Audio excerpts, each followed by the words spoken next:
নিজ হাতে উপার্জিত কামাই এটা পৃথিবীর শ্রেষ্ঠ কামাই, আলহামদুলিল্লাহ। পরিশ্রমের মাধ্যমে যে উপার্জন, এটাকে ইসলাম আমাদেরকে উৎসাহিত করে। শুধু নামাজ, রোজা, জিকির এগুলো নিয়ে ইসলাম আমাদেরকে পড়ে থাকতে বলেনি। কোরআনিক অর্ডার হচ্ছে আপনার নামাজ শেষ, আপনি বেরিয়ে পড়বেন, কাজে বেরিয়ে যাবেন। ফাইদা কুদিয়াতিস সালাতু ফান্তাশিরু ফিল আরদি ওয়াবতাগু মিন ফাদলিল্লাহ। বিধানটা কার বলুন?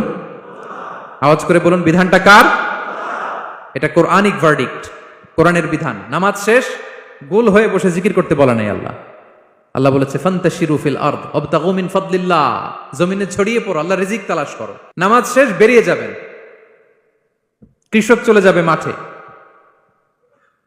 শ্রমজীবী চলে যাবে ফ্যাক্টরিতে, শিক্ষকরা চলে যাবে তাদের শিক্ষা প্রতিষ্ঠানে, কর্পোরেট ওয়ার্ল্ডের লোকেরা চলে যাবে তাদের প্রতিষ্ঠানে।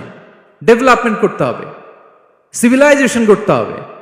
নামাজের পরে গোল হয়ে বসে থাকা চলবে না। কি ব্যালেন্স দেখেছেন ইসলাম?